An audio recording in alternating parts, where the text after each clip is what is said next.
Hey witches, welcome to S.A.S.S Mass. We are recording and this is posted to our public YouTube channel. I'm going to post the terms of engagement in the chat. But welcome, welcome, welcome. So we can just kind of hold space for whatever might be on your mind this morning. Whoever wants to kind of kick off our witchy chat. Here we go.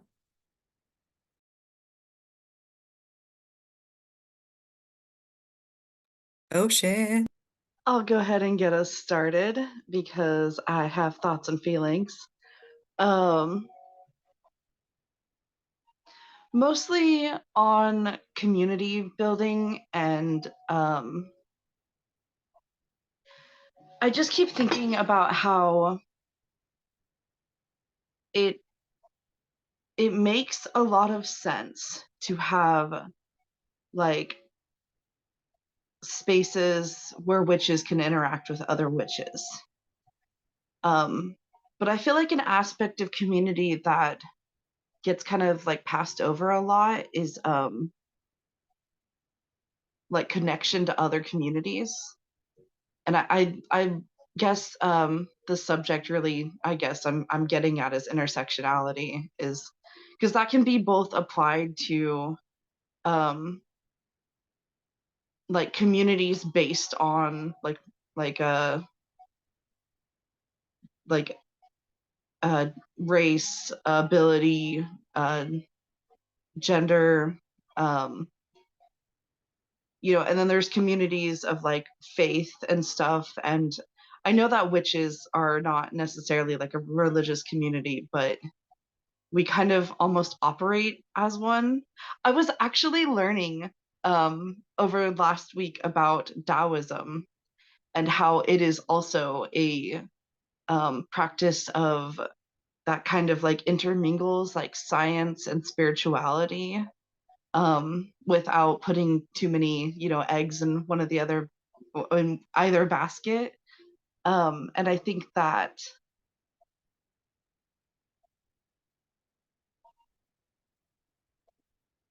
the way that the conversations that I've been having with witches have been going lately, it really feels like a lot of us are wanting to connect with like outside communities, but we only end up feeling safe in these spaces where we know how to talk to each other and we can predict how somebody is going to respond, if not just be open to it, because we're all actively practicing not harming each other, but it's harder to go out and connect with other communities that may not be doing the same practice. And I know nonviolent communication is like a huge tool for that. Um, but yeah, that's what's been in my brain. So go ahead, JD. Get it.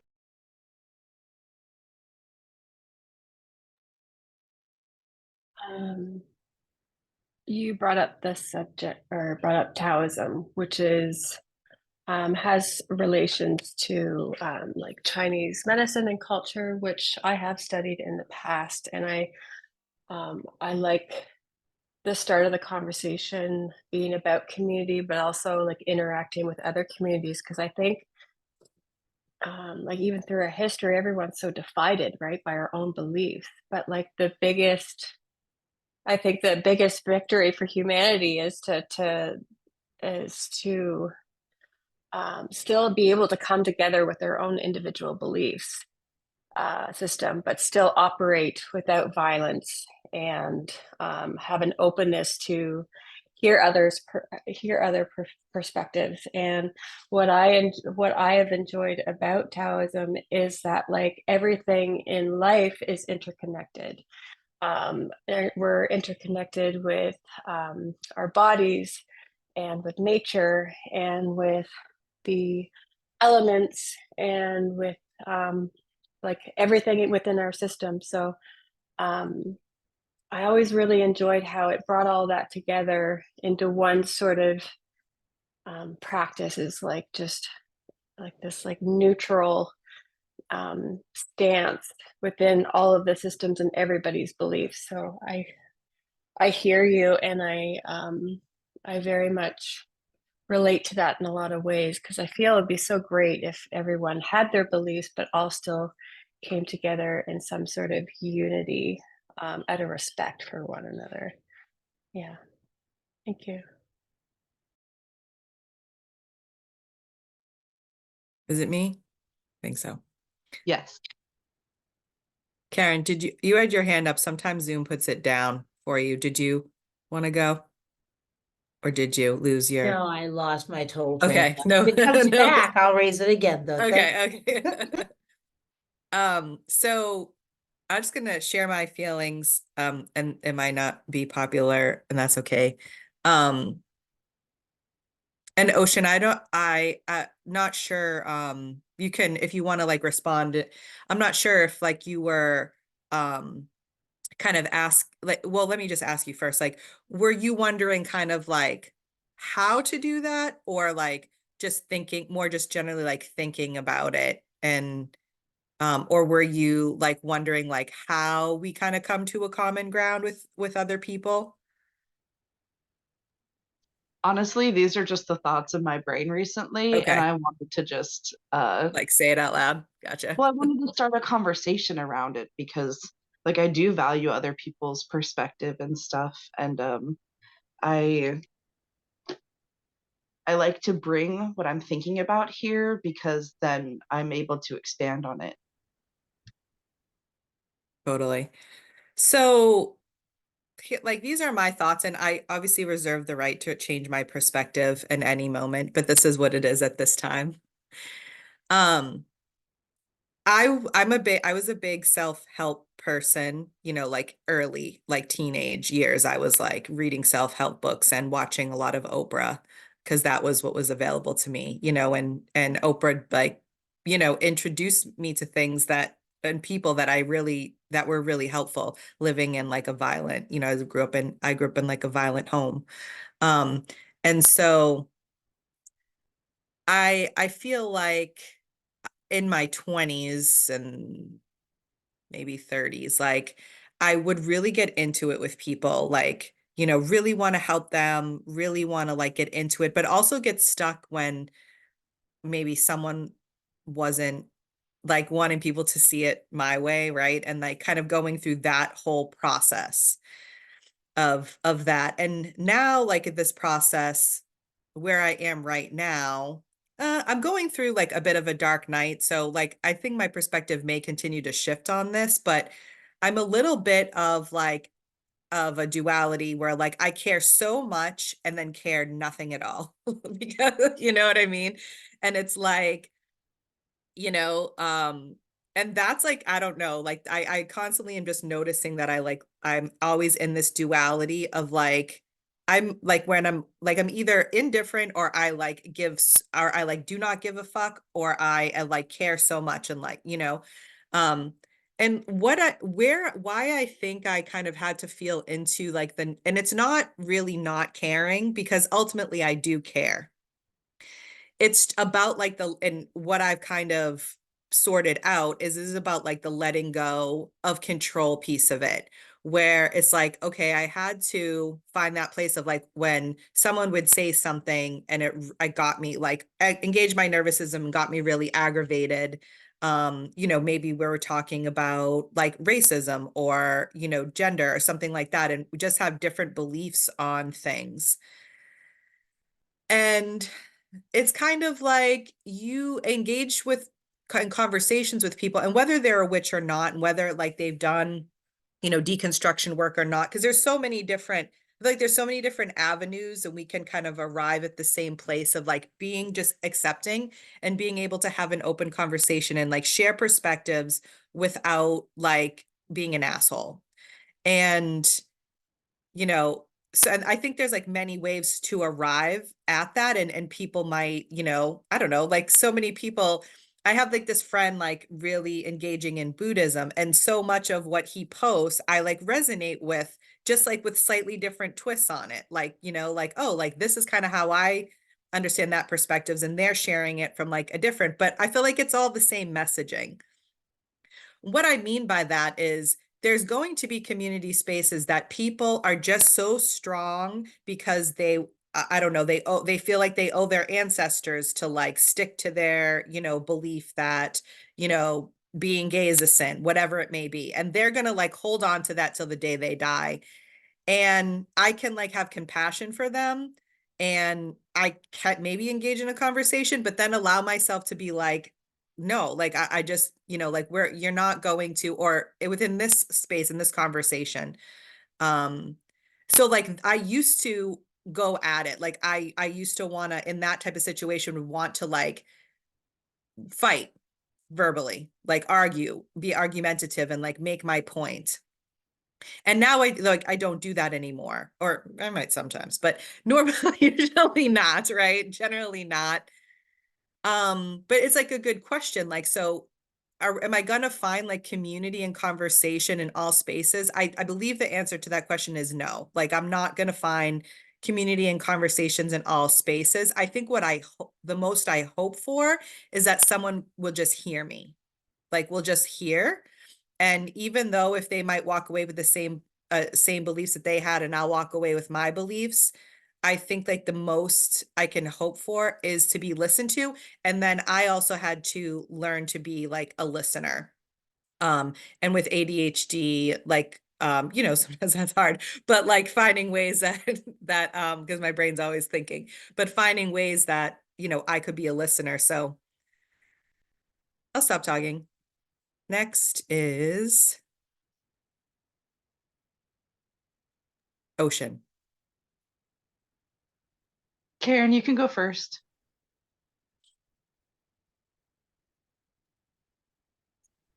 All right, this is a fun topic. Community in the witchcraft realm can be difficult, challenging to say the least. And I see others here that have their crow's feet badges and know that it's like you guys were talking about, you were talking about Oprah Winfrey. It was like, oh, baby, I was self-helping with Sally Jesse long before Oprah. It's like because I have a firm belief that all of us that are magical practitioners are somehow or another touched with the tism. However,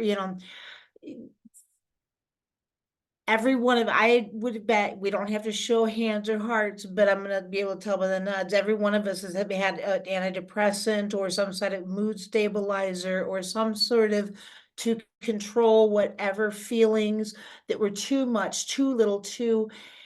And I know at certain times, as I've been on this journey, even as a witch, I've been more toxic than others in trying to find peace and on my path or direction, to say the least. And a lot of others have been the same way, to get us here where we are. I remember when we first started, when Jen Marie first started the foundations program, some of us come crawling in here looking like what the cat drugged in, because the world had kicked our asses, scratched us up, and, vomited us out. And we laid here and cried a lot in the beginning for your new brooms. Hey, yeah, that's the syllabus for the next 2 years of your life. It's worth it. But because I healed, but in getting into open witchcraft communities locally, I found, because I'm blessed enough to live in a big city and but it's sometimes there's different witches that are struggling with mental health issues also, but they're in the height of it.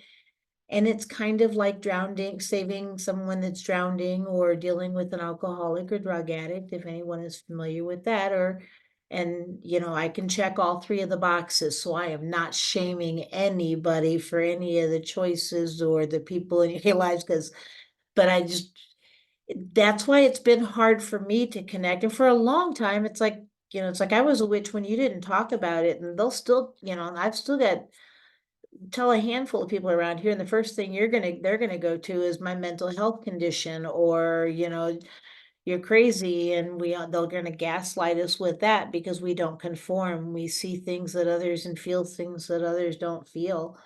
And so it's a delicate balance of mental health that we have struggled with. I think there's a good portion of us that, and I'm not, if you haven't, and, I think that'd be an easier one. Who has had a cream puff, drama-free existence up until now? No bumpy roads, great marriage, kids are honor roll students. No, we've all had, but that's what we're here for. But connecting, I always say a reason, a season, or a lifetime. It may not look like having to connect with local witches around here, but however the connections are going to look. Community obviously is really important to me because, I'm the witchy bitchy barista at the Witchy Way Cafe. And I'm here to bring community forever. It's like, I'm just, I'll bring y'all coffee. Y'all talk amongst yourself, figure your own problems out, because I sure the fuck don't have any answers. But, giving everybody a safe place to come talk and share experiences and share magic. And because, Jesus Christ didn't fix it for me.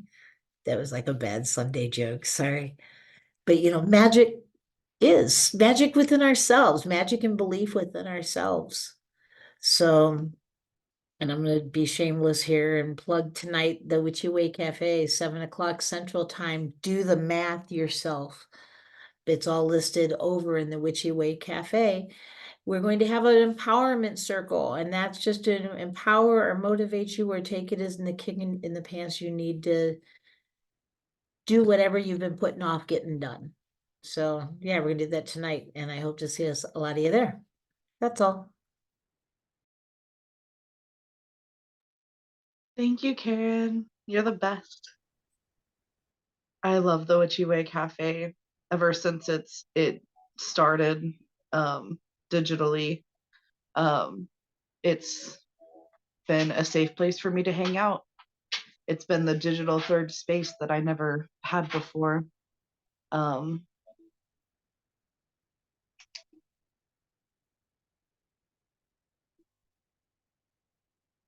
Trying to remember what I want, everything I wanted to say, which is I'm probably not going to remember all of it, but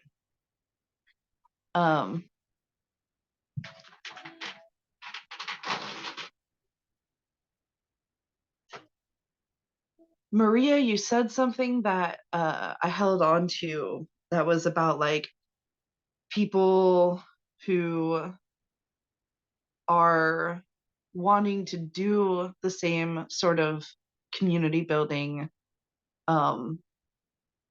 but are not like somebody that like shares the same ideology or the same like morals or standards or expectations or like has the same expectations. And it it reminded me of working with people I didn't like. When I was working at a paid job that I already kind of didn't want to be at, and I remember having coworkers that were just awful to me, like just not nice. And those were never going to be the people that like I could actually work with in the work that I want to do. In comparison to places where I volunteered. And it's really funny because the places where I volunteered, I wasn't always treated perfectly either. But what mattered to me was the work that I was doing, and that's what gave me the motivation to continue doing the work and to continue having the conversations, was because I was somewhere where I freely chose to be. I was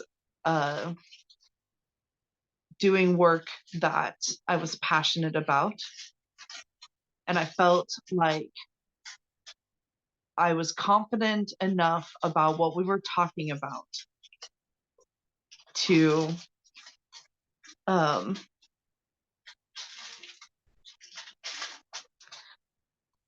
Sorry, it sounds like Persephone's opening a bag of chips back there, but it's just a toy that she's chewing on, and it's so distracting for my brain.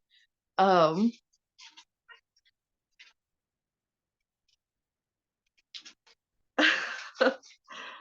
uh, I don't know if I'm gonna remember the end of that thought. Um,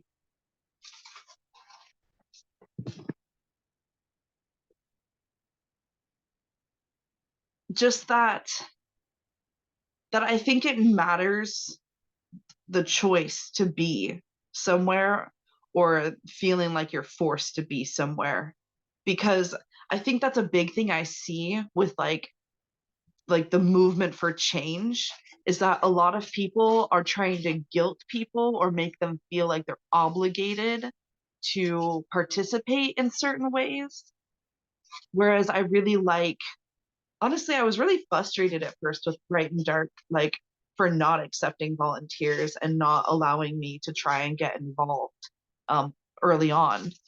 And now I'm grateful for that, because I would have just been trying to like get involved because I thought it was like the right next step, rather than trying to do what was most aligned for my system and what felt good for me in both my mind and my body and my energy. Um, and I think that sums up my point. Um, Go ahead, Renee.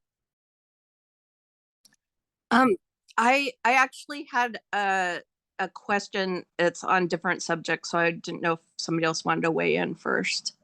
Maria, did you want to weigh in first? Oh, um, what was I gonna say? Oh yeah, sure. I think the other thought I had was social media is like a really good like feeling out when there's like a controversial maybe or perceived controversy. Um, like how my nervous system gets engaged on certain things, but like what it was kind of making me think about Ocean when you like talked about being in just being in community and any community, not just witchy communities. It's like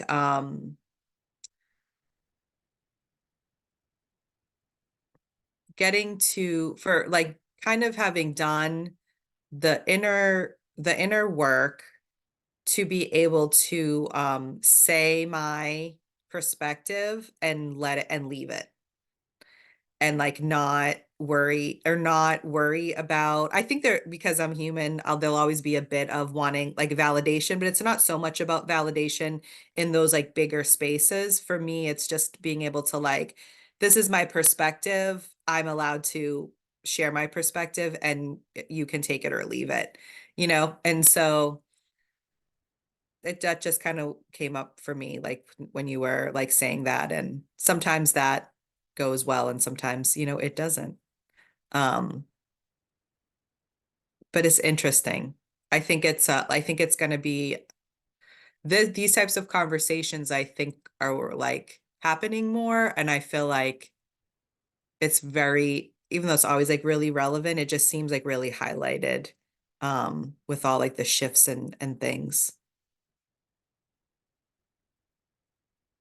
Yeah, thanks for bringing it up. Renee, go for it. Um, there's something, it's kind of heavy, but I was hoping to get some insight from everybody. So this is the first time I did like a major working, and it happened spontaneously. I say like I don't work with deities, but in the moment, just I don't want to get into it too much here, but I was on a remote island in Alaska at a work site, and a man was trying to break into my room at night, which I stopped him from doing. But I immediately went in my bathroom and looked in the mirror, and my hands are going cold just thinking about it. And I called on the Morrigan to like intervene on my behalf. And the next day, not only was he gone, it turned out he was like a predator, and he'd been the company I worked for had been moving him, and it's a big company, moving him from job site to job site. And he had broken into other women's rooms or tried to break into other women's rooms, but he was gone. But so I felt a big connection when I did this. And the reason I'm bringing it up is because I don't ever think I properly thanked them or revered them, or I guess that's what I'm looking for some insight into that. Like, how can I, it's been years, but how can I kind of make it right? And I'm going to mute myself if, and I am not sure who is next. I'm so sorry. If I can have some help with that. Okay. Yes, I'm going to mute myself. Thank you for listening, everybody. Sure. JD. Thank you for sharing, Renee. That is a really hard and scary situation. And as I can relate, I can't relate to your experience altogether, but thank you for sharing that. The Morgan, what a deity to call on for that situation, though.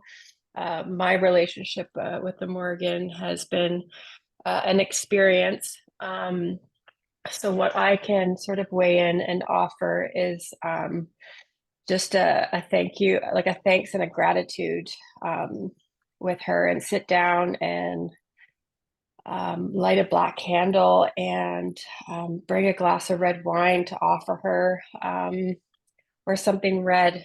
She likes red and purple are the colors that she sort of connects to. So, but I'm glad you are safe, and I'm glad that this person has left, and that you had that protection that you needed with the spirit. So I just wanted to say that.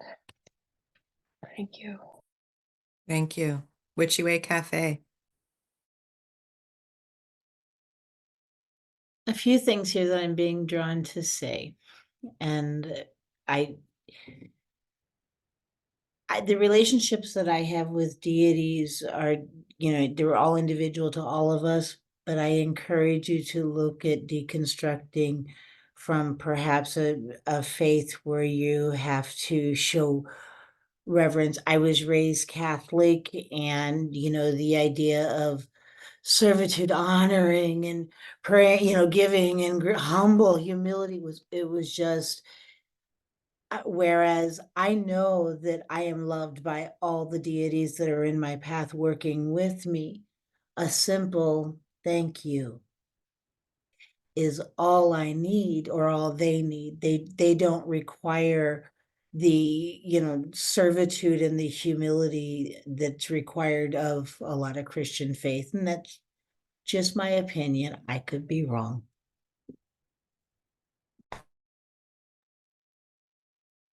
Thank you.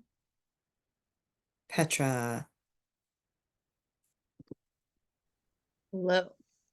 I was like in the middle of clipping my nails because I was like, you have that sensory moment where like, they're just too long. I thought it. Yes. So one thing I want to say, Renee, is like, thank you so much for telling us about this and sharing that with us. And also I want to say that, like, I'm so sorry that happened to you. That shouldn't happen to anybody. And I'm really grateful to your past self for being so wise and discerning, and just like knowing what you needed, and that you like were responsive and listened to ask for help in a way that like felt available to you at the time. And I kind of wanted to like also echo a bit of what like Karen said. Like, I've worked with the Morgan for a couple years now. I think she's always been around. Like, I have some pretty intense Celtic ancestry. so I'm like, I think she's been like, her and a few others from that pantheon have just kind of been, either adjacent to or involved with like my spirit team for a long time. But I met her for the first time in 2021. And I think just something that comes to mind is like help freely offered is freely given. You know, there are times when you will work with deities and powers and things like that where like you will make an exchange, right? But I think that there is something to the way that we have been conditioned of like the themes, especially within Christianity, of like sacrifice being a requirement of support. And that isn't true outside of the like kind of that Christian ethos. Like it can be true, but it's not like always true. And I think that, it can be hard when we experience something really vulnerable, where, it's, I don't want to label it for you, but if I had gone through that experience, that would have been traumatic for me. Something potentially traumatic that we can feel like there's a debt that to be owed, because like if that support hadn't been there, we don't know what would have happened. You know what I mean? And I don't want to like take you down that train of thought, but that is in my experience. I'm just gonna unmute and say absolutely 100%. Okay. I You was nailed just it. yeah. And I think that the thing is that like, in my kind of understanding experience and like the things that I've gone through with deities, and I've worked with a couple, and kind of like I'm very like, what can you give me for free? Because I just grew up in church and was like, I'm not doing shit for you. Sorry. Like we're gonna like, and if it's gonna be a thing, you're gonna tell me exactly what it is up front, and I'm gonna think about it. Like I did make an exchange with a Morgan at one point in time where I was like, do you need something for this? And she was like, yeah, I do. I just need you to feed my crows.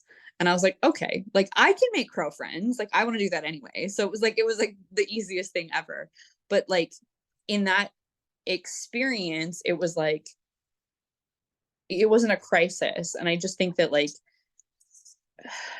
how do I explain this? Christianity has made some of these things feel really predatory, where it's like you're in desperate need. And so now that you're so vulnerable, like this is when I can get you on the hook for something, or this is now you owe me big time. And I'm like, that's one, not really ethical. And so that's not really how the majority of spiritual kind of exchanges work. In my experience anyway, there are times when that happens, and obviously being kind of safe and knowing who you're talking to and what you're like agreeing to is just kind of like universal precautions, like washing your hands or whatever. Like, it's like that's kind of how I look at stuff like that. It's like we just basic stuff. We just make sure we know all the details. But in that kind of a scenario, I think it's less important that we're like, hey, this is exactly what you should do. And I mean, like, obviously if people share stuff and you're like, oh, that feels great. Like that thing, like, like if you're like, yeah, I want to light a black candle and I want to give wine, like, that's a great idea. Like if something in your body or like in your mind is like that thing, like do it. And I don't want to seem like I'm critiquing what anyone else said. I just think that it's really important to it was your experience, and it's more important for you to do what feels right and good for you, if anything at all. Like, if the thank you is the thing, if you're like, actually I really do the wine, that super makes sense, and I love that idea personally. I was like, that's super cool. I never would have thought about that. Because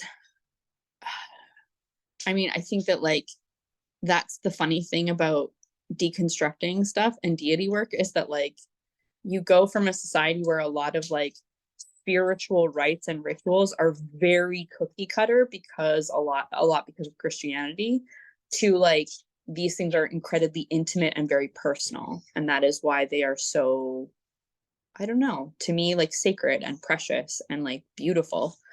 And so I just wanted to like emphasize that like I really believe that like whatever you need to do to say thank you or to close the loop on that for yourself, you already know what that is. Or someone here will say something and it'll just tweak and you'll be like, fuck yeah, that. And whatever that is, just do that. Just listen to that thing inside of you that's like, that thing resonates so much. And if it's nothing, that might actually be harder because it means receiving something that was, you don't owe anybody shit for anything. Like that sometimes is so much more fucking, I know that's just, it's something I've been learning as part of my land practice. And literally so many times when I'm doing my energy work and my practice with the land, she just is like, can you just like receive and not give? I'm like, oh, I don't wanna though. I don't like the idea of owing anyone anything. And she's very much always like, that's not how this works. Like, welcome to school, child. What are you doing? Like, we're not doing that here. You're unlearning that. And so I just wanted to like share those things and like, and also yeah, and express my gratitude as well that you are safe and that you are here telling us this story that could have ended very differently but didn't. And I think that that's the important piece, that it didn't. But honoring like whatever your body went through and however you felt and the emotions that got brought up, that real survival stress is very valid, and also doesn't mean you owe anyone anything. I will end it on that, and I have no idea who's next, so I'm going to leave it to someone else to figure that out. So when I raise my hand, I don't know where I fall in the order, but I am going to toss it over to Alicia, right? That's how you pronounce your name? Yes, I remembered. Alicia, and then I can go next. In my experience, my UPG, I deal working with deity like having a friend, like, or it's a relationship. And again, Renee's, to, you know, echo everybody else, so glad that the Morgan came through for you. So my feeling about this is, because I called on the Morgan in a moment of need, and then learned more, and then decided I wanted to make a relationship. And I treat it like it's a friendship, you know, like a one-off thing is someone holding the door for you when you've got an armful of boxes at the post office. But if you're, my feeling is if I'm going to make a relationship with them, then I need to treat it like a friendship, like it's give and take. Petra, and the take part is hard. Because I was also raised Catholic, so it's always like give, give, give, give, give. You don't get anything good until you die, and I don't want to live that way. But it took me a long time. I mean, this is 20 some odd years in the works to where I am today, and again, this could change. But right now, I just feel like it's a relationship with anybody. These are just anybody as I can't see. And feeding the crows, absolutely an excellent way and to honor the Morgan, and I get more back from it. We have a murder. We have 2 to 3 dozen that come every day, and they bring us the weirdest shit. It's fun. They're delightful. And I'm not sure who's next. Thanks, Alicia. I think I'm next. I was gonna say too, like with religion and all of that, also like movies too. I felt like, you know, it's always like, oh, like sell your soul to the devil, you know, like and all that type of stuff, right? Poor Lucifer, he's always getting blamed for a lot of stuff that's not his fault, but um, you know, and when you said that, when you just told your story and said her name and said the Morrigan, and when you said I want to know how I can thank her, I just was like, you just did. Like you just did. Like thank her, you know, just by like, you know, by telling that story. Like that's what I felt. Just that was really the first thing that popped in. Like you just did thank her. I'm kind of in the realm of kind of what's already been said. And but I did want to mention I give the OSHA training at work, Petra, and forever now I will have like an extra little smile because of the connection with the universal precautions. So thank you. That was great. I my witchcraft practice has been very coming from a very intuitive place, and part of that is part of like my deconstruction and just really feeling burnt out from intellectualizing everything. And like, so I haven't really delved deep into like those traditional correspondences that some of the witches here like mentioned and are very knowledgeable about. I think that's all super interesting. And sometimes I do like resonate with things where I kind of just sit with things sometimes. And unless the Morrigan is going to manifest in front of me and tell me what like what she vibes with, like I'm like, well, where did that like I'm always like, well, where did that come from? And that comes from like deconstructing religion. Like where did these things come from? Like I don't really know. I'm sure somebody might know, but how do they know? Like, because it's all just like passed down information, right? And why I say that is not to like discount anything, because people have done way more work than me that's like really focused. And so again, like that's just where I'm at. But I feel like kind of just sitting in just saying in gratitude and just feeling it, like just feeling it with your whole being, like, thank you for being there for me in that moment. Like to me, the way that I work with mostly with Isis and Kuan Yin, and when I like work with them, that's just kind of what we do, and it is just more of like that friendship or kind of like an energetic like experience. Um, I'm not into like worshiping and also like getting into like deconstructing a hierarchy, because I don't think like gods and goddesses are higher than us. We're all just like energetic beings here, like in this collective universe. And that's another reason why I'm experiencing deities in this way. And like I said, like I reserve the right to change my perspective anytime, but that's just where I am right now, with it. And so when I remove that there's like a hierarchy, then it kind of like helps me sometimes to figure out like what I might, want to do. And, I'm sure there are like different things. Anyways, never mind. I don't know what I was gonna say. But I think that was really all that I kind of wrote down and just to again echo what everybody said. Like I'm so, thankful and grateful and happy that like you were safe and like that you had great instincts, in that moment, and kept yourself safe um and that you shared your experience today. And I'm always love to hear everything you have to share. So thank you. Okay. Wit.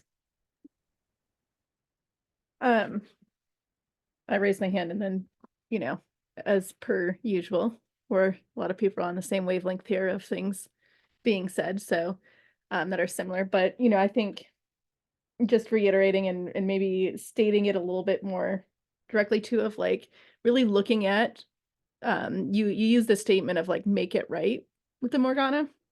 And so, like really looking at like that statement there of like, why do you feel like you need to make it right? Um, and kind of what's behind that piece of it. You may still come to the conclusion that you still want to do something, and so there's no right or wrong here. It's just really looking at that feeling there with it. And I think one of the things that I was thinking about too is like, I've really been looking at too of like working with deities or different energies of, they usually they have a better idea of what's actually going on than what I do, because they have a different perspective on what's happening, and they have, you know, the ability to see over multiple different people's lives, timelines, how things interact, how things don't interact. Um, and so, I've really been thinking too about like, yes, I might be asking and reaching out to an energy or a deity or, you know, something to help me in a moment or with something. And, I might not be fully aware of what I'm asking for at the time, or what, why I'm asking for it, fully deconstructed, whatnot. But I feel like they understand that, and understand in those moments too of why you're asking, and, maybe even better than you do at the moment. And so kind of that feeling of like, oh, I have to fix it or I have to do something is really one-sided usually. That's really kind of on our social conditioning, that these energies don't have too. So just another added little perspective there. So, but thank you for sharing. Right, Ocean, you're next. Hi, yes. A lot of people touched on some of the things that I was also thinking, which I think is really cool and just shows how connected we are. So I might be reiterating some things, but I did write some notes so I wouldn't forget.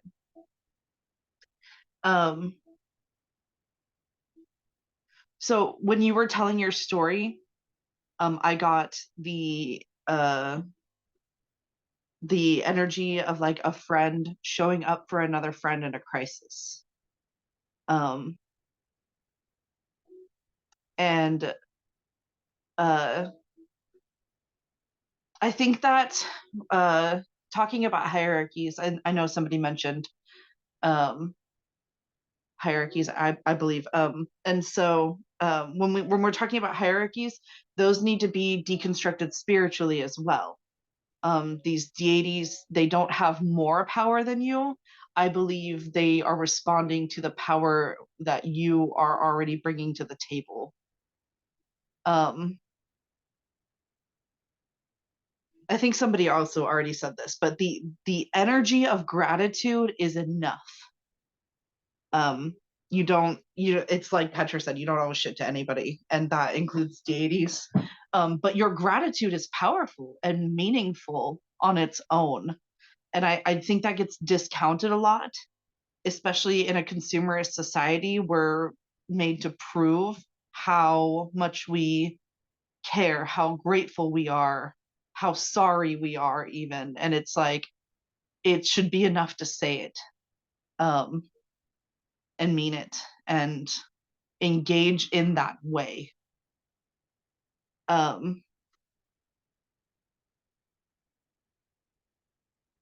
What I also latched onto was you said that your hands were going cold. And my first thought was, what do your hands need? Or like, what like, is there a feeling signature that's stuck there? Do your hands need to be warmed up? Are your hands seeking cold? Like, does it feel good that it's cold? Does it feel bad? Does it feel like a trauma response? I really latched on to the feeling signature in your hands, especially being clairsentient. It's like, and a lot of us are clairsentient without really even acknowledging it a lot of the time. That like your body understands, and is showing you, is speaking to you, is my thought.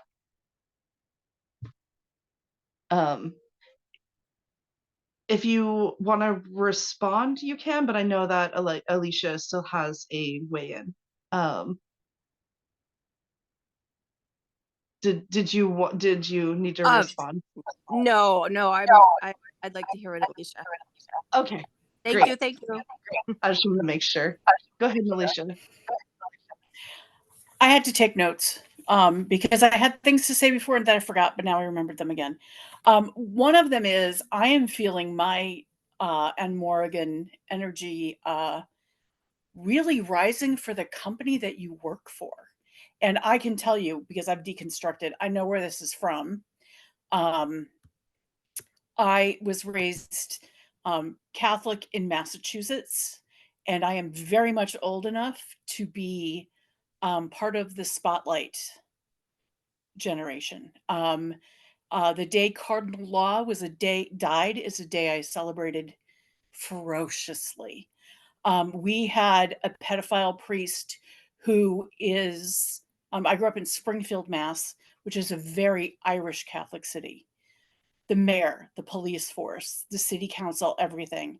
And this priest in the parish before he was switched to us, allegedly killed a kid who was threatening to tell.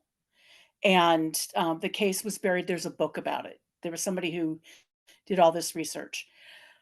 So that's my energy with the company. Like, why do they just keep moving them if they know that they are a hazard? You may not be in a position to speak up about it. I've been in that position myself, but I'm feeling that for you. The other thing, so the thing about deconstructing and owing your gods or what your relationship is to them, or being in service to them. I found a quote somewhere, and I wish I had written down exactly because it was stated much better than I'm about to, and I can't contribute to who it is.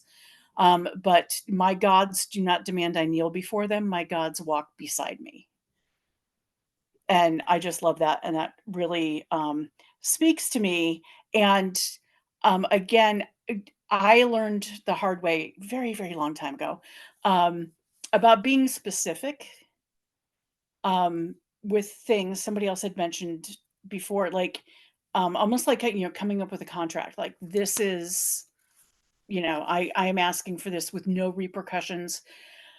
When I was a young witchling, one of our cats got out, and we live in the smack in the middle of Portland, Oregon. Not a good place for cats to be loose on the streets.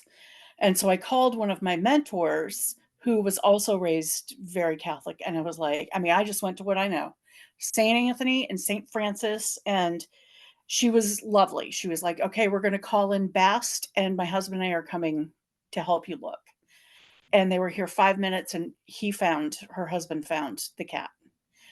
And I left it open-ended, and I did not, I'm pretty sure, do any, like, even just say thank you sincerely and mean it and all this. And 2 weeks later, a cat showed up under our front porch, a kitten showed up under our front porch, who has been the most challenging cat I have ever met. And I've had many, and I understand the definition of a cat, and this one even goes beyond. We had him checked when, the first day he was here to make sure there was nothing communicable. And then we let him loose in the general population. And we had one cat who resented him, Princess Buffy Marie. And then we had our giant black lab mix dog who loved all cats and rushed Monty when they got introduced because he wanted to be friends, and scared this little, 5-month-old kitten. And Monty took an instant dislike to him. Couple, like a week or so goes by, and now we start noticing Monty's peeing around the house. Take him to the vet. His health checks out clean. We worked on this for 2 months.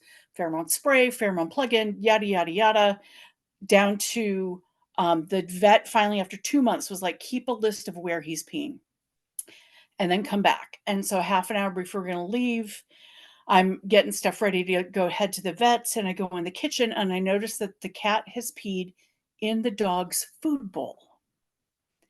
And I pulled up the list, and it was like, and everything had to do with Buffy and Vinny. It was everything to do with the other cat and the dog, not the other cats or anything, or with me. And so I feel like that was me leaving very open-ended things with Bastet. And Monty has been with us now for almost 19 years. And he's still, we did put him on Prozac, and that cut down the peeing a good bit. But he's still a dick. He's just an asshole, and he's devoted to me. I'll, yell at him for getting on the dining room table, and he'll come over, I sit on the couch and pat my cheek. But so I would recommend, even just doing it once, close that circle. learned the hard way. And when we have had sick cats, or if I've had to call them best at, I have always been, could you please help me? And could there no be, because usually when you call somebody in, you're in a moment of crisis, it's like, and don't let there be repercussions, because I can't handle a repercussion right now. And that's it. And I guess it's Renee. I just wanted to just tell everybody how grateful and thankful I am that you all, I feel the love, and that everybody just has such meaningful, sincere things to say and help to give. And I appreciate everyone so much. Thank you, thank you, thank you. And yeah, I've got ideas on how to I think I guess make peace, and or on my side anyway. But yes, thank you everybody. I love you all, and I feel the love, and it's just wonderful, and I really appreciate it. Maria.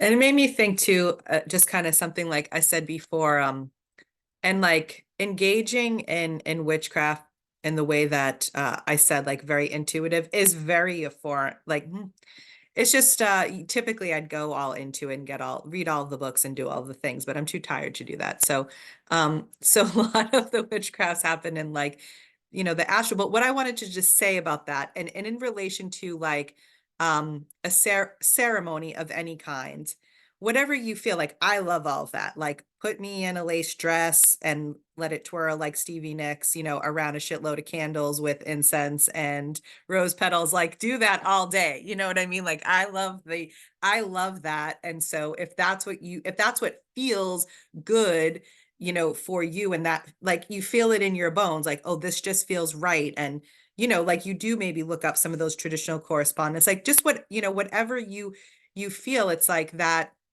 you like planning something for someone and like honoring them in that way of like, just I thought of you, like, in that kind of way we might like plan a party for someone.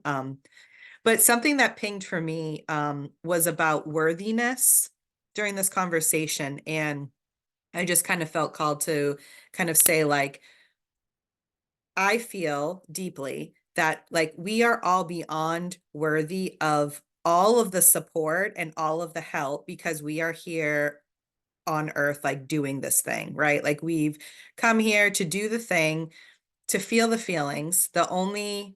One of the only reasons why I can figure out why I personally have to have this human experience is like just to feel the feelings. I haven't been able to figure out any other reason for it besides that.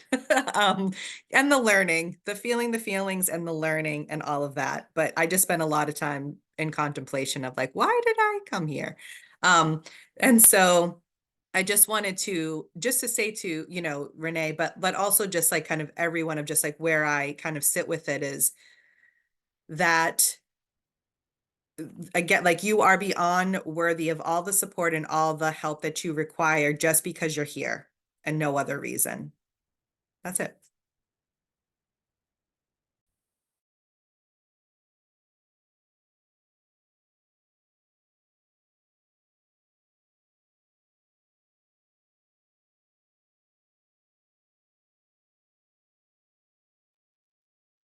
Because you're all just badass existing beings.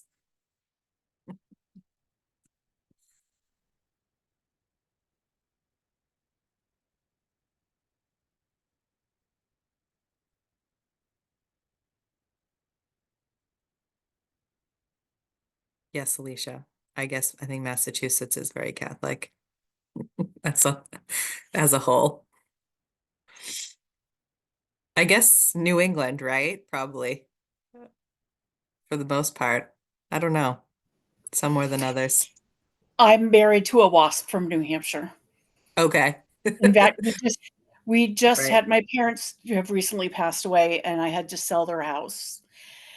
And it's just a whole family thing. And but I'm the personal representative of the estate, which sounds very grand, and it's not.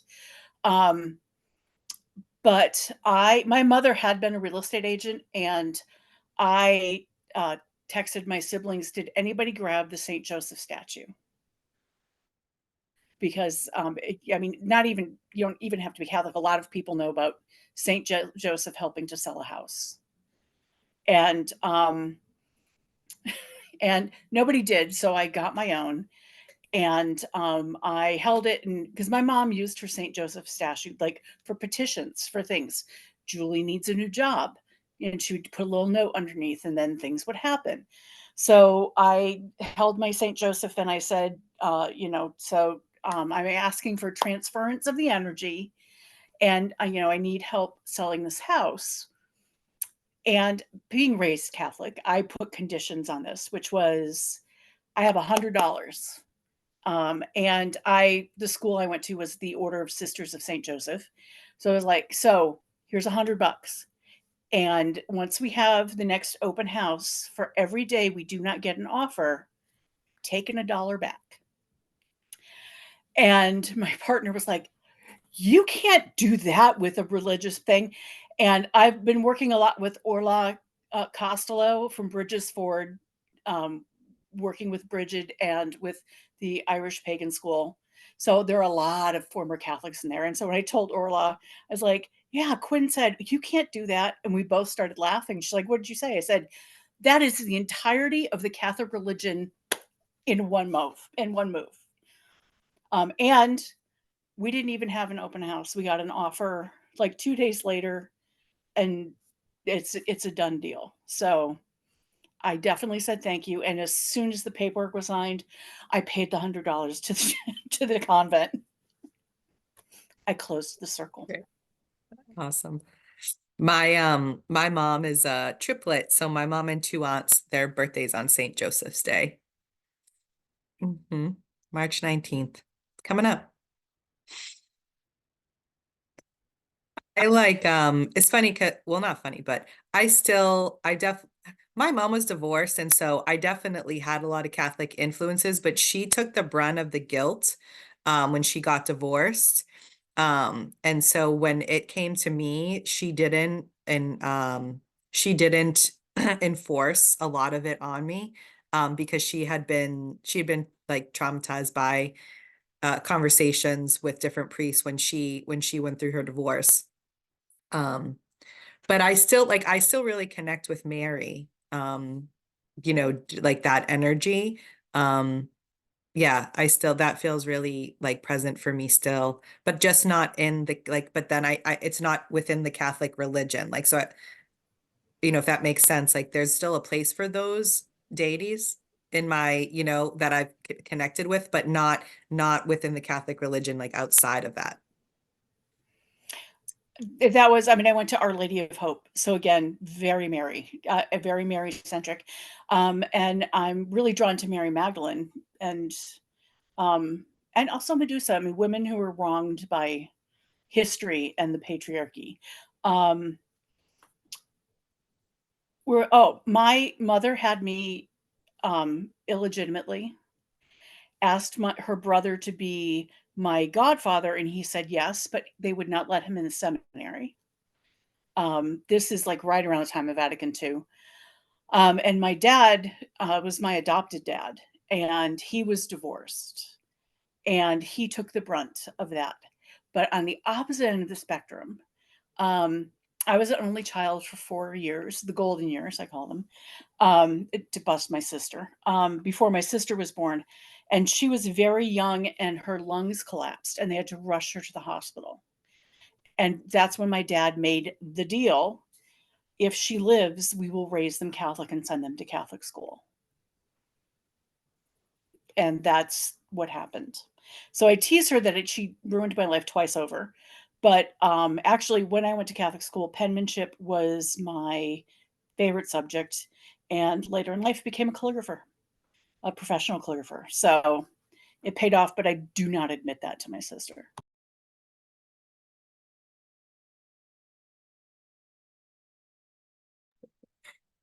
Thanks, Alicia. And the Alicia, L-A-L-I, Alicia. I have a change of subject. So if you guys want to keep going, I'm ready whenever you guys want to change the subject. So I'm We're fascinated by ready. this. You ready? Okay. I am just looking for probably some help processing what initially didn't seem to be traumatic to me, but it keeps coming up, and I'm feeling like if you guys are okay to sit with me for a second while I help process this. So yeah, like I said, I'm feeling all these feelings, and I don't want it to get stuck. And you guys are like my best friends, so I love it if you guys could help me. Um, so I don't know. Whoever saw, I posted in the chat that I passed out yesterday. It's not an unusual thing. Like 20 years ago, it would happen on occasion, and it's always something to do with my cycle, like the week of my period.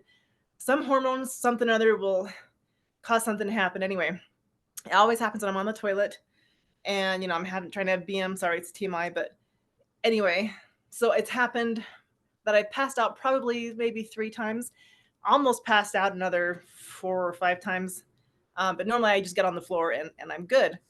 I haven't had it happen for like 20 years since. So I had told my husband about it just as a heads up to give him a warning it could potentially happen at some point in time, but it was years ago. And then like last year sometime, it hit me again for the first time in like 20 years. I got down to the floor and I was fine. And then this time I felt it come up, like my stomach will just suddenly like get really nauseous, and then I'll get really lightheaded and I'm like, okay, I got to get down now. So I get down on the floor. And like I said, generally speaking, I can avoid passing out completely. Well, this time I completely passed out. And I always thought that it was within like 30 seconds that I come back around because, when you're in the bathroom, generally no one else is there with you, especially when you're younger. But since I've been married and this bathroom is connected to our bedroom, when I passed out, my poor husband comes to, he wakes up, I'm making weird noises or something on the ground, and he thinks I'm dead or dying. So hugely traumatic for him. He called the ambulance, and everybody showed up. I didn't come to. He was like shaking me and everything, trying to get me to come to. The first thing I hear is he's flushed the toilet for me, and I'm like, here I am. I'm dreaming. So this is a weird thing, and it's kind of connecting for a dream that I had today too. So I was dreaming that I was in this building space, and there was stuff around, and I swear, for me, it felt like the dream was like there was something important to it. I hear the toilet flush, and I'm thinking, oh crap, I'm not in my bed. Oh crap, that means Jeff found me. Oh crap, I passed out. Oh, all these things, realizations start to hit. So I start getting up, and he's like, hang on, Alicia, I've got the ambulance coming. And I'm going, oh my word, I feel horrible. I said, I'm fine, cancel the ambulance, it's okay. And he's like almost beside himself, like, I'm not canceling the ambulance. And he is like I said, traumatized beyond belief, right? He thought his wife had just died. And so for me, like I said, generally speaking, it would just be enormously embarrassing, right? I actually get up, I peed all over the floor, and I soaked my pajamas were soaked in it, and I was like, oh, this is weird. Normally, I don't normally do that. Like normally, I haven't even passed out for a long time. So I was kind of disoriented and out of it a bit, but I don't know why it's bothering me so much. Like it's sitting on me, like I keep replaying it over and over again. I don't know if it's the trauma that I caused to Jeff, or if it's or what it is, because ordinarily speaking, I would just be like, huh, yeah, I've made you embarrassed. Sorry, guys, whatever. But there's something I don't know if it's like shame sitting on me or something, but I'm feeling something that's sitting there with me, and I'm not sure what it is.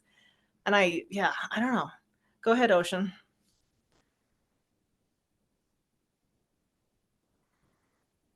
Sorry, I thought I had a second to blow my nose Oh, before I I'm talked. um,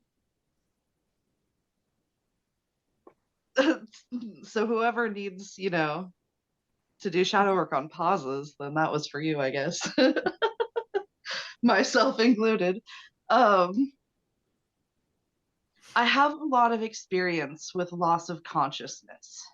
Mm-hmm. I pass out a lot. It's usually if I am too stressed, too afraid, or too in pain. I will pass the fuck out. And I've been dealing with, like, even as a kid, I was dealing with small forms of this. Sometimes my leg would just go numb out of nowhere and I would just fall over. And I think the most traumatizing part of these experiences has always been feeling like my body is betraying me. Um, and it's the loss of control, or the needing so much support in that moment, that like people are like, oh no, let's get them on the bed, let's get them on the floor, like it happens at doctors' offices, if I have to go through something. I don't know, because it's a combination of the pain, the fear of the pain, and the shock of feeling the pain of itself. Um, and I'm sorry, I can't remember what you said triggers yours, or you're not sure. I wonder if it is connected to your womb, and you said to it happens Mm. around your like period. Maybe it's Mhm. connected to, like, I know you said that you've been leaning into your creativity more, and I've been doing a lot of work around the uterus being the creative center of my being as a like uterus having person. Um and so I guess I have a bunch of invasive questions I want to ask now to see if it's like, correlated with passing out, but obviously I won't do that here. But I I do think that it's worth looking into how it Hmm. uh what what work were you doing in your sleep the night before? What work were you doing energetically the day before? Like, uh and maybe even ask your body. Have you ever spoken to your body and been like, "Hey, what's going on? Why are we hitting the reset button for no apparent reason?" Ah. Okay, I think no, I'm not even gonna do that. What's next? Okay, go ahead. Mhm. That just made me think it was a hard reset. You get the hard reset hit, not a soft reset, a hard reset. Definitely was a reset. Yeah. Um, so thinking about kind of like where, where my mind is going right now is that you feeling like why am I still like ruminating on it? Why is this still coming up? What am I stuck on something? Um, and there's so many different emotions and perspectives that you could be processing or needing to process too. Thank you, universe, for showing you in a hard way of the different things to like shadow work. That's a bitch slap if I've ever heard of one. uh, but like looking into, you mentioned, is there shame? Do you like really looking at that and in your relationship with shame? This could be a good opportunity to kind of explore that a little bit more too, of like, why did you feel shame? Your body, literally, you had no control over your body. What happened was very natural to happen in that situation. And so why do you feel shame over that? I mean, social conditioning, right? But that's your answer. Um, but like really looking into like, okay, well, what is the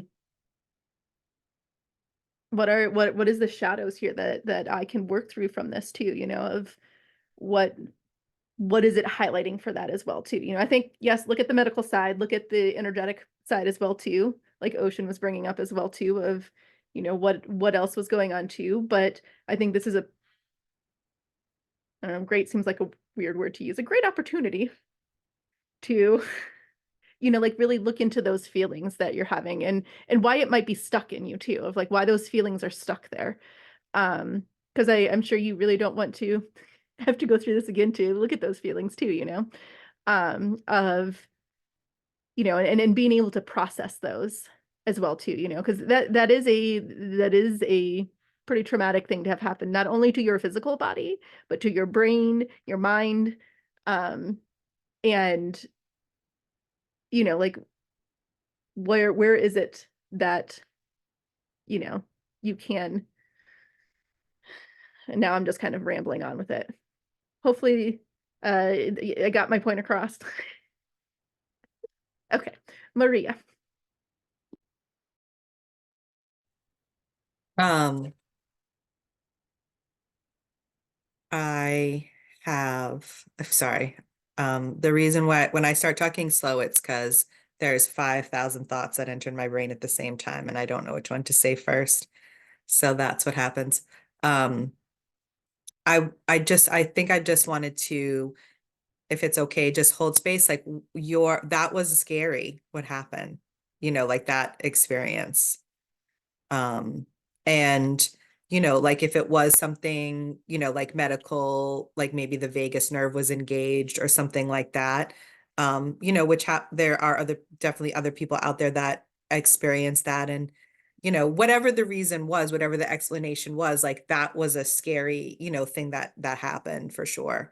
And I think is completely understandable even why you'd be still processing and into the next day.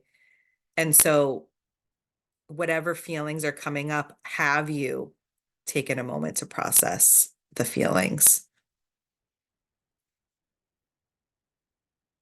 and kind of what, and you've got the full moon energy, this full moon energy for release. Like, so way to be a witch about it. If you want to line up it with the moon cycle, and I know Alicia, so I can joke a little, a bit, but way to be a witch about it. But like, what maybe does need to be released and, sitting with shame and feeling the feelings and, whether doing the shutter exercise, feels good for you to allow your body to feel the feeling, turn it up, amp it up, and then release it. I mean, it sounds like too, you're already pretty high with it, what do you want to do? Do you want to do a ritual for this? Do you want to do a spell jar, release jar? Are we lighting some candles tonight? How do we want to like engage with this? Like this is present, it's heightened for you. So there's what's the message? Have you do you feel if you want to like lean into it and ask it, what's your message for me? Like, what is this? What are we doing here? And can you give me some guidance on, on like what is this lesson and feeling into it? And sometimes it is just maybe that residual. I mean, you've been doing a ton, your journey, you've been doing so much this year, right? Like your practice, like you've been doing so much this year. And so it's like this, like when, I feel like when it's like, okay, like you're ready, like here you go, like you've been doing this and now here we are, and that's the part that I kind of sometimes am resistant, like fuck you, like why do I have to do this hard, like I don't know why. I can get into the real, like the movie reels about that, but that's kind of, I wonder if if you whatever you feel comfortable with sitting with it, engage, whatever your tools and your toolbox are for like feeling those feelings, maybe even doing some journaling just to kind of see like, where that message, because I feel there's a message, in there for you that, but when we're in like, but your nervous system is engaged right now, your nervous system is heightened. And so the first step would kind of be to just sit with that first, right? And then if you feel like you want to do more with it too, there's definitely more that you can. Does any of that, Alicia, like resonate, feel anything, like feel good to do at this time, or how can we support Yeah. you? Yeah. No, that's great. Yeah, I knew I needed to bring you guys to bring it to you guys to help me with this. Cause yeah, I was like all up in my head trying to figure it out. I'm like, I shouldn't feel embarrassed and shamed about this. It happens all the time. I shouldn't feel, and here I am shooting myself and all this stuff. And I had thought about journaling. I took a bath today and burned some incense and a candle and things. But yeah, everything you're saying, all of you guys are spot on. I felt like there was something here for me. Like this hasn't happened for so long, and I haven't passed blacked out like this for so long that it's been. I'm like, why is this coming up now? That's the question that kind of keeps going through my head. Is like, what? And then, like I said, suddenly it just hit me today, like all this kind of like shame and like related to embarrassment, but not really embarrassed, but yeah, a lot of shame stuff. And I'm just sitting there going, why? So yeah, journaling would be really good. And yeah, full moon releasing time. I swear it's got to be heightened with the full moon, something in there. Yeah. So yeah, all this is really making a lot of sense and helping. And then, I'm and already feeling better. Yeah, feeling it, and like, as much as we all like intellectualize it, but like, are you allowing your body to feel it? And then in order to really like release it, and then seeing, what's like, where's the shadow work there, or like where's the messaging there. Yeah, Um, I think I put so much on trying to make sure my husband was okay, because in my mind he experienced the bigger trauma, mhm, because I knew I was okay. Like I knew, yeah, it's happened again, and I was just, oh, whatever. And it was embarrassing that I was like laying in my own filth kind of stuff, and I was like, that's embarrassing. And that was, mhm. I think to me that was almost more traumatic, and in a weird way. But Yeah, I spent so much of my attention yesterday just trying to make sure he was okay and attend to his needs, that I think today it's hit me, because he's not here. He's doing some other stuff. I think today it's hit me like, oh, I've got stuff to process, and I not even like I couldn't even make sense out of it. Like I need, yeah, and I felt weird even coming to you guys saying I need help with this, because I'm like, I shouldn't need help with this. But I'm like, but I do, and it keeps coming up, so I'm going to do it. So yeah. thank you. It is helping a lot. This is all I don't really know helpful. if you saw Wit, how like she was very excited for you there.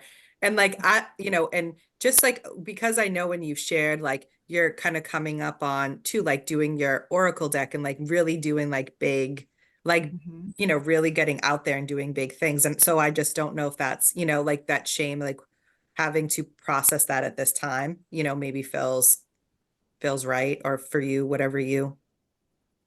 Yeah, when whatever you Ocean was talking feel. about the creativity, I'm like, I was literally the day before on the last Oracle card. I still have to get it done.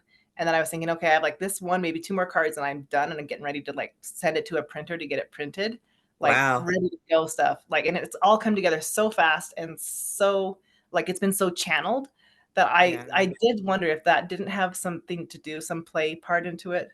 So yeah, but I haven't had time to just sit and let the feelings come in all at once. I'm starting to do that a bit now as we're talking, and kind of, Hmm. but yeah, I've been so Yeah. focused on everything else outside of me, making sure all that's okay. And now I feel like everything inside is hitting me, and I'm going, I don't what? The one thing I heard someone right before SAS, it was about grief. And they said, oh, it will wait for you. So like you can ignore it, and like, throw yourself into your work, or throw yourself into something else, but it will wait for you to be done with that. And then it will come back, and just kind of reminds me like eventually the processing, will be done whenever the space is there to, for it to be done. So where you were, that makes sense, like where you were focusing on your husband's needs, and now today maybe is like your kind of space. Yeah. But I'm happy you're okay. Like I was, Yeah. so when you had posted, I was like, first I was like, so thankful that, you were okay and you got checked out, there were people there to check you out, and that you were okay. Yeah. Yeah. Like I said, It's it was a normal occurrence for me, and then it out of the blue 20 years later. So yeah, I think Bit was next if you were done. But yeah. okay. I think on my list is Petra, I think. Oh, maybe it was Petra. Okay. Petra. Hello. I think it was me. I will be brief though. I know you kind of just came to this on your own, Alicia. I think when I was listening to your story, what really struck me was like for you, this experience was kind of like commonplace, like maybe a little bit more than usual, but then what was missing, it sounds like, was like a calm person to co-regulate with. Like your partner was very, very activated by what was happening, which is like totally fair, but also like when you're the one who's experiencing the like your body experience the like complete loss of control and all of that kind of stuff, it's like what you need in that moment is someone to be like, hey, I'm here, this is what we're going to do, and to be like calm and walk you through it so you have space to feel whatever is coming up in the moment. But when and I've had this happen with my own husband, like because I have endometriosis, and I black out and do weird stuff all the time. My periods get really, really bad. And the times when people have been there and been like freaking out, I'm just like afterwards I'm like, it makes me kind of numb, and then later I'll like usually cry, or like something will need to come up and out, that can't happen in like, it's almost like not that I would have needed to cry in the moment, but because I didn't even have space to know what I felt in the moment, whatever it was that got stuck in my physiology just ends up coming out as crying or something like that later.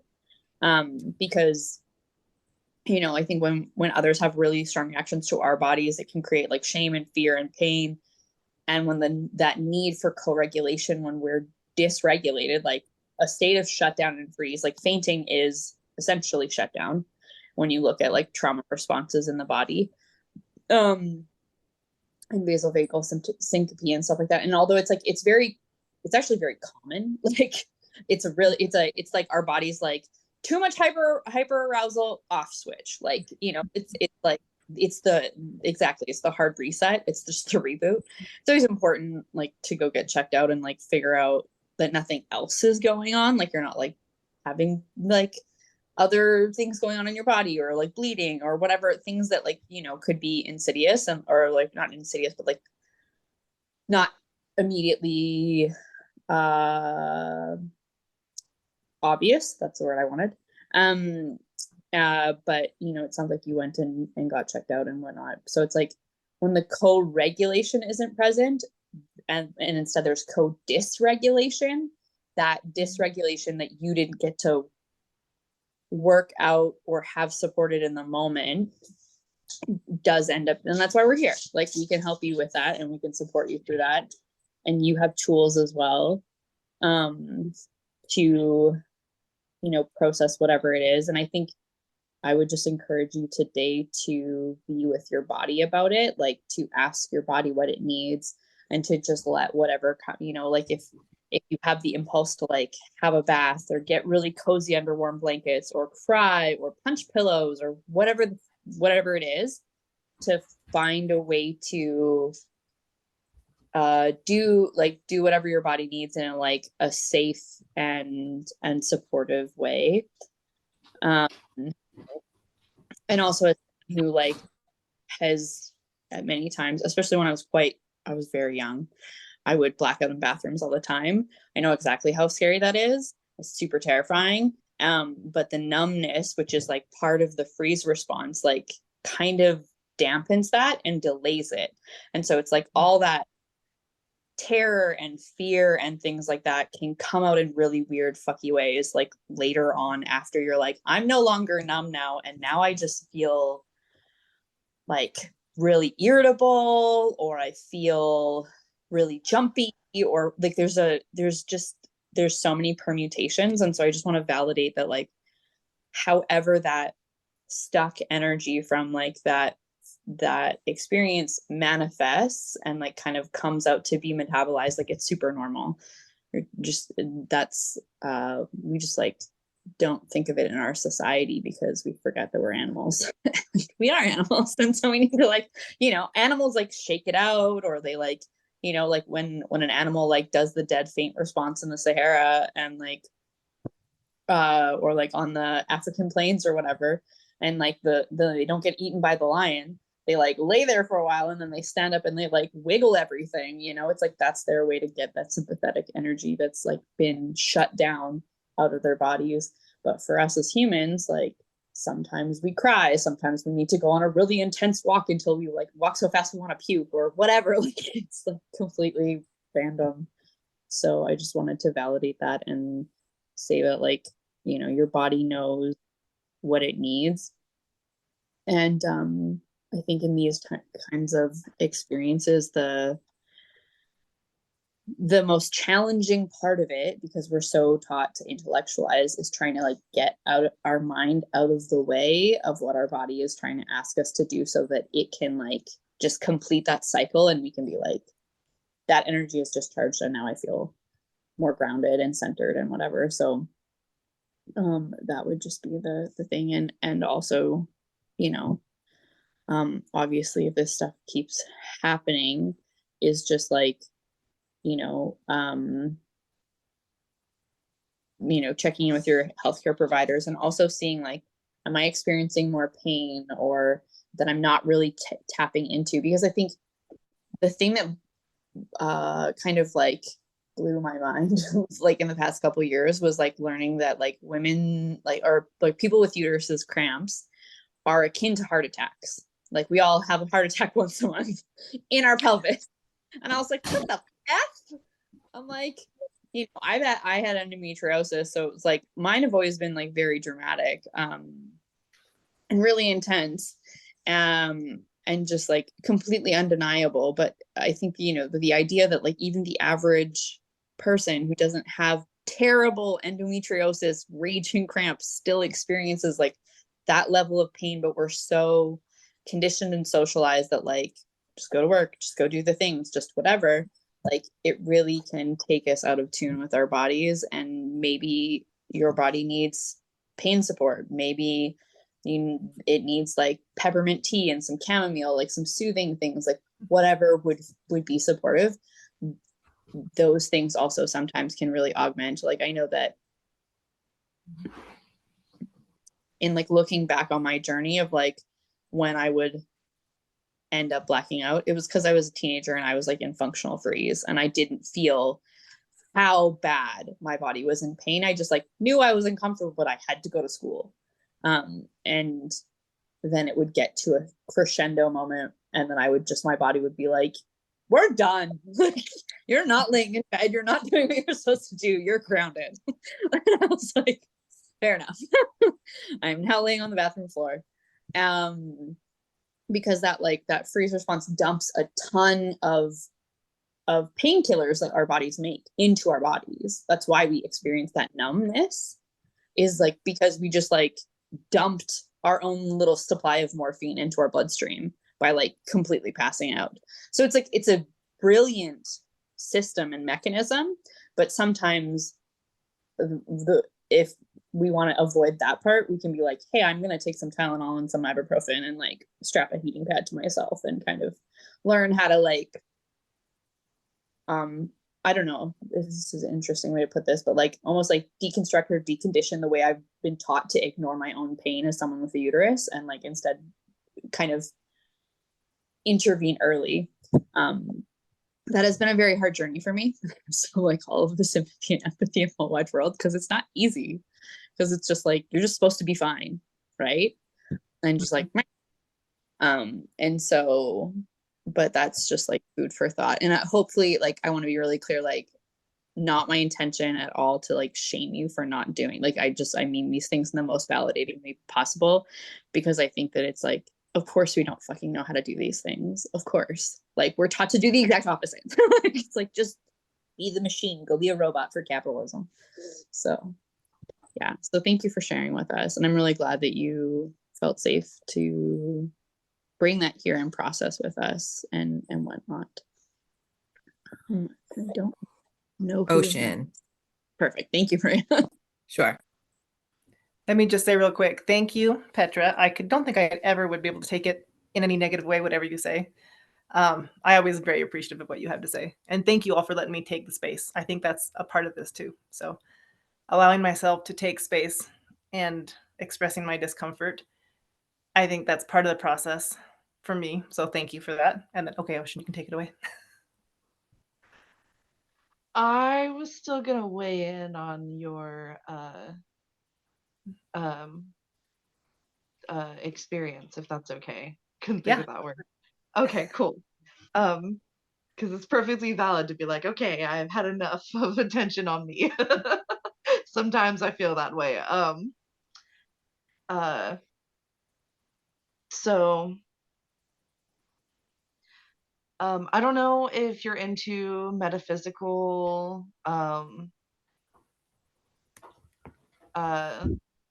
like metaphysical healing, sort of like the bond between health and like metaphysical stuff, but that's a special interest of mine.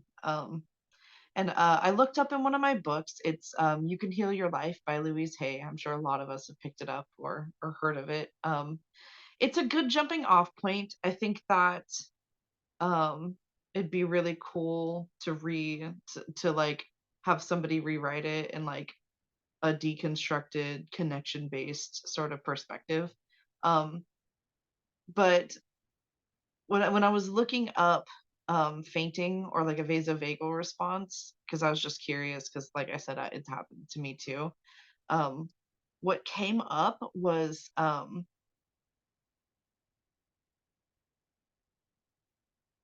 I guess I want to phrase it as a question, and it kind of came up with what Petra said too, but it's just what aren't you coping with? Because what I heard as you have like told us details about different experiences and how you've perceived them throughout this interaction, I've noticed that um, like others said, you were trying to take care of your partner. So it's obvious that you take care of others' needs before your own needs. And I noticed that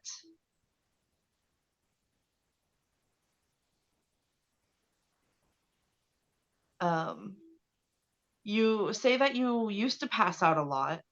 And even now, even though it happened like seemingly out of nowhere after so much time, that you're fine and you've always been fine. And that's starting to feel like a company tagline sort of vibe.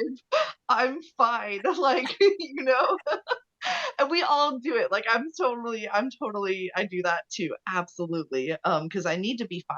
You know, you needed to be fine for the people around you. Like that's valid, you know. A lot of times the person with the uterus in the family that's the oldest tends to be the person who takes on the whole family's like needs. And the structure of how we're going to go about getting them all met too. And it's somebody was just talking about this on TikTok, but it is so hard to be the person both coming up with the strategies and initiating, and like it's hard to be somebody who strategizes and is oh, what's the word, there's a word for it, the person, the tactile, the person implementing everything. Yeah, like the person thinking of the ideas and then implementing them. That's a great way to put it. You said I shouldn't need help, and we always call out the shoulds here for a very good reason. And I really think that that's a really good example of the way that we kind of thwart the community or thwart community at the belief level. Believing I shouldn't need help is a trap that keeps us separate. And it also enforces the subtle patriarchal hierarchy of there are people who need more help than me, and so they are more important, or there are people who need less help than me, and you know those people are more important. But either way you end up like creating a hierarchy where nobody actually gets their needs met. Like not that you created it, but like it's like a belief that we all sort of buy into when we fall into that trap of I shouldn't need help. And that also discourages others from asking for help, because if you're self-sufficient, then I should be self-sufficient too. If you don't need any help, then there's something wrong with me for needing help. um and I wrote down, and I'll just end on this because I think it's a really nice thought and I'm proud of it. The goal isn't to not need people when I'm struggling. The goal is to always be able to tell people what I need, no matter what's happening. Yeah, that's good. Okay, go ahead with. Put that on a t-shirt. Yeah, I was gonna say that's, I mean, chef's kiss for that, Ocean. Chef's kiss. And that is exactly along the lines of what I was gonna say too. So all of what Ocean just so beautifully put. And you know, that's why I was also like celebrating when you came to that realization too of like you spent yesterday focused on your husband's feelings and not your own. And you know, that could be a very big thing of this that you need to, you know, something that is being called out to like focus on and see too of not to belittle your husband's emotions or say that they were right or wrong or what you did was right or wrong, but there is a place where you could be for both. You can have both. Your emotions are just as important as his emotions. you know, Yep. and that's coming from a caregiver personality. So foreign and so uncomfortable, and like, no, it's not. No, it's not. But you know, just what Ocean had said, you know, they were putting in this imaginary hierarchy that makes community and getting that help really hard. And it is a lot to deconstruct there, but um, you know, there's a way that you can still honor his feelings and even potentially help him through it while you are also allowing yourself to have your emotions and feel those emotions as well too. You know, I don't know how long I still do it. I'm not gonna lie, I still do it where I will worry about everybody else's feelings before my own. Because that's where I'm comfortable. That is where I'm comfortable with doing it. It's very uncomfortable for me to be even thinking about my own emotions, but I'm getting there. We're getting there, you know. Um, so, you know, I think that is another thing to journal about or think about, or, you know, is what ways, like, again, Ocean, you just put it so beautifully. What ways can you be advocating for what you need in the moment as well too? You know, because that's a huge thing, is being able to say, this is what I need right now. Hey, hun, I get that you're having big emotions. I'm the one who's experiencing this right now. Can we just, you know, I need you to keep your emotions inside a little bit more, you know, being able to just advocate for what you need in that moment, you know. So Yeah, overall, he was really good, actually. He kept asking me, are you okay? Do you need anything? And he actually called my boss and said, she's not coming into work, even though all I do is sit at a gallery. So he was actually doing really good. It was me not allowing myself to be in that space because, yeah, I'm not comfortable there, right? I'm the one who takes charge. I'm the one who's like, I got this. It's all good. So, yeah, he actually did better than he's ever done with things like that, even though he was processing his own trauma too. So it was really good. Yeah. Good. he's on his own journey as well too, you know. Taking responsibility for other people's emotion is very easy to do.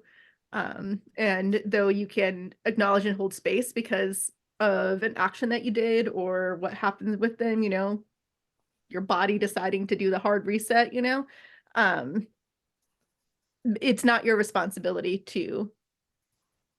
for his emotions, you know. And I think that's the biggest thing. That's also the hardest thing to also, and one of the hardest things to work around too, is like, oh, it's me. I'm the problem. Hi, I'm the problem. Always. And allowing that person to also grow as well too. Mm-hmm. So yeah, all that is, it was really hard for me to even say anything on here because I'm like, once again, all those shoulds and all that shame, I was like, I should be able to handle this. I should be able to do this. And I'm like, no, I need community. And this is what I'm going to do. I'm going to reach out. And as embarrassing as it seems to bring a problem like this up, I know this space is safe and I know I can talk to you guys. And I knew I needed it. And so I'm like, I'm just going to do it. I'm going to do it. And talk about a danger rush. I was like, I shouldn't, but I'm going to. And the more I felt like I shouldn't, the more I'm like, no, I'm absolutely doing this because I know I needed it. So growth. Look, you're doing it. You're doing the it. thing. All right, Stephanie. All right. So what you took it in the exact direction that I was going to go in, because part of the work that I've been doing in my own life this month is recognizing that my worrying about others' comfort all the time might be prohibiting their growth and what they need in that moment. And so, again, I'm the oldest daughter of a bunch of kids raised in a Mormon family, right? I'm the fixer. I make the arrangements, I have the ideas, I carry them out, I tell everybody what to do, and I worry about everybody else's comfort the entire time at the expense of my own. And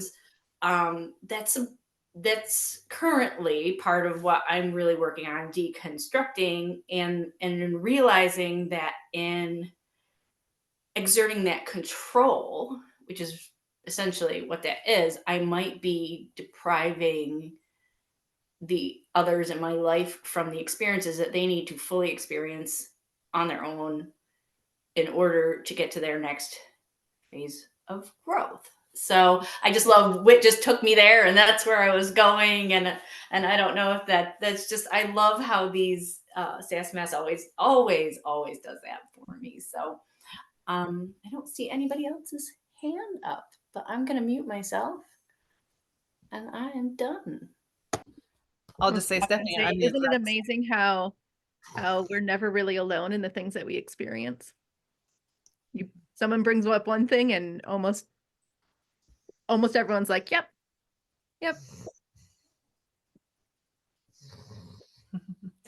Yeah. Well, thank you guys so much for letting me take the space, because that is a really hard thing for me. It's one of the hardest things for me to do. Stephanie, the exact same. Mormon family, oldest of 8 kids. Yeah. So thank you. And I'll let someone else take over now, but that stuck feeling has dissipated, and I will go and do journaling, and I'll go work on that. And there's lots of things I can do now, but thank you for sharing the space with me and holding that, because I really think that's what I needed. And yeah, thank you. Thank you very much. Thank you. So we have about 9 minutes to talk about anything else.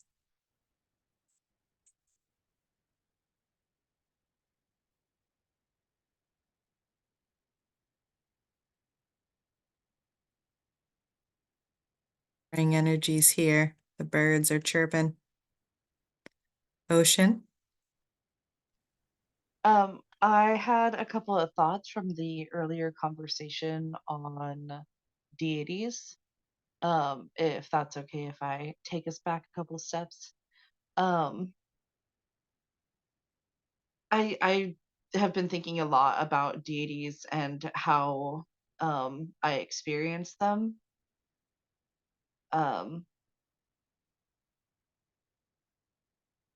and I also think about, like, it's you know how certain people are drawn to work with certain deities, and like most of the time when somebody tells me like this deity is who showed up for me, or this is a person I work with, I look at them and go, yeah, of course you do.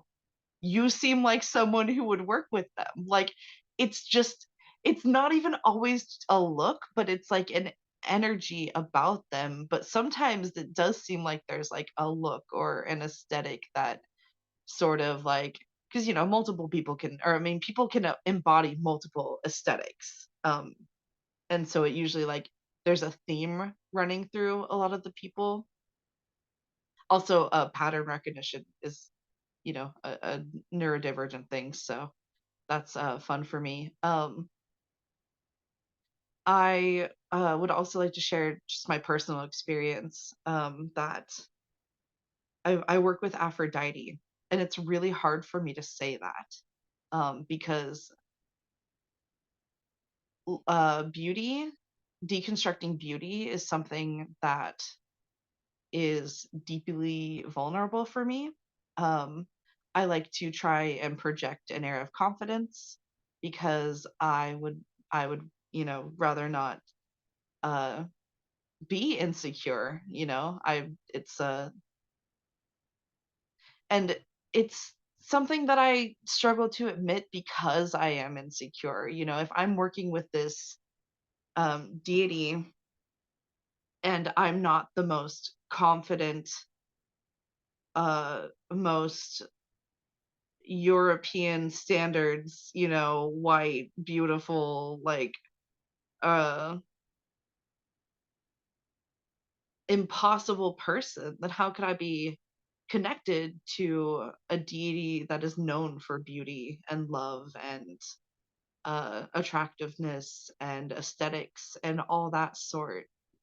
So I definitely get imposter syndrome, and I feel like I hear that a lot when we all bring up deities, is like, you know, this is who I work with and why, and I think and stuff. And I guess what I wanted to say is, to me, my experience in my current reality of working with deities has never been like I think it was Maria said that it, like, you know, if one of them like manifested in front of her and told her like, you know, what to do, she might listen, maybe. I don't know, it's Maria. You don't really want to try telling her what to do. Um but I've never seen in my physical experience a person, but I've seen fractals of deities in other people. Like, you ever just talk to somebody or have an interaction with a stranger and it's just so divine? Perfect example, honestly, and it fits in so well, is I was at Michael's one time and there was this woman standing next to me and we were about to grab the same necklace, and I just started laughing. Like, we both reached for it and she's like, "Oh, sorry." And I just started laughing. I was like, "That's so funny." And I looked at her and she was wearing a bee necklace. And I started laughing some more. And I was like, "Oh my gosh, I love your necklace. Like, that's so great." And um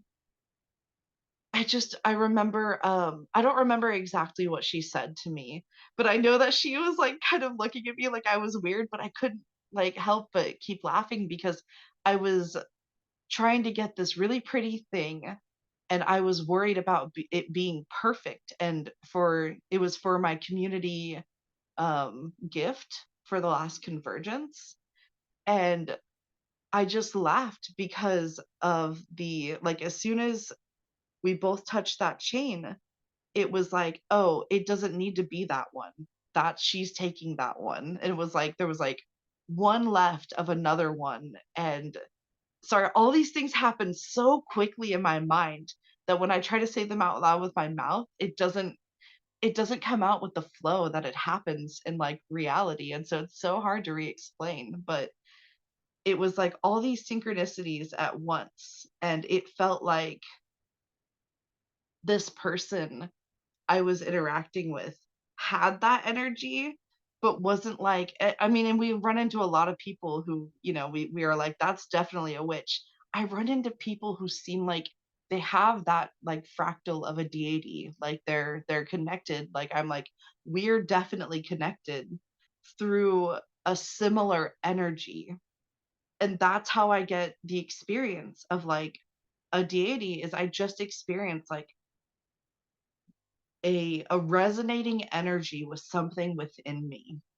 And like the way that I have developed my lens and the way that um I experience my own interactions like through my own lens, if that, like, the way that I'm perceiving myself interacting as well. I feel like I'm getting a little bit rambly. And we have 2 minutes, and I feel like I need to tie up this with a whole like bow, and I don't have a point to make. I just wanted to share my experience. But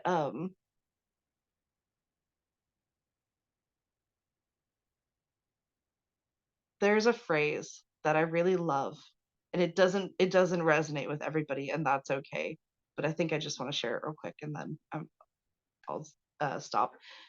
I am a god surrounded by gods, and gods in the making, whose power I cannot yet imagine.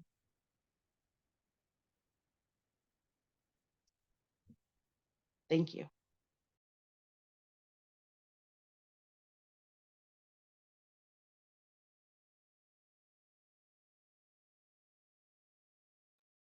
Thank you, Ocean.